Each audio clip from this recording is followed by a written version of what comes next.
Let's talk some more about negations. So we've previously talked about De Morgan's law. They're the ones that distribute negations.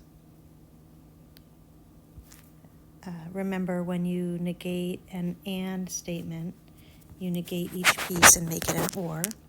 When you negate an or statement, you negate each piece and make it an and.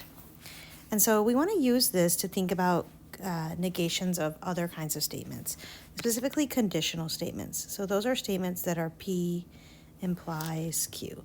Remember, we think of these as contracts, and so we break the contract. This is false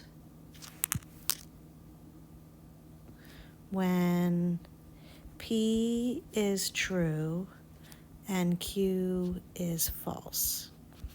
And so the negation of this is that exact piece. The negation of P implies Q is P and not Q. The exact time when I break my contract. And so you want to think about the fact that the negation of a conditional statement is no longer a conditional statement. Now it's an and statement. There's a couple of ways for you to show this. You could do some truth tables for the negation of P implies Q and P and not Q, and make sure that they are the same so that we know that they're logically equivalent.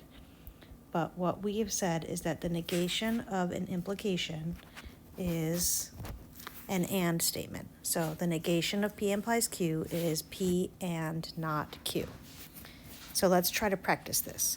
So this says, if a dog wags its tail, then it doesn't bite. So in this case, P is that the dog wags its tail,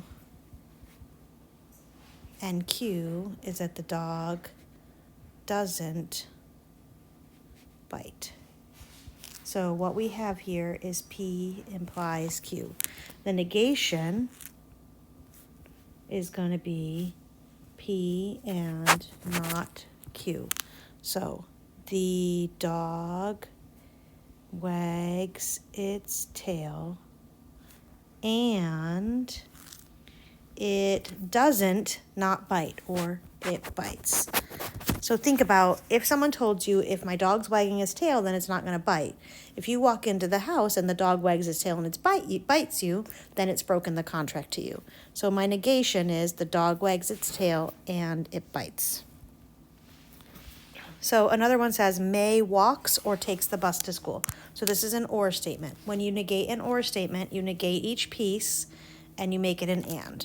So May doesn't walk and doesn't take the bus.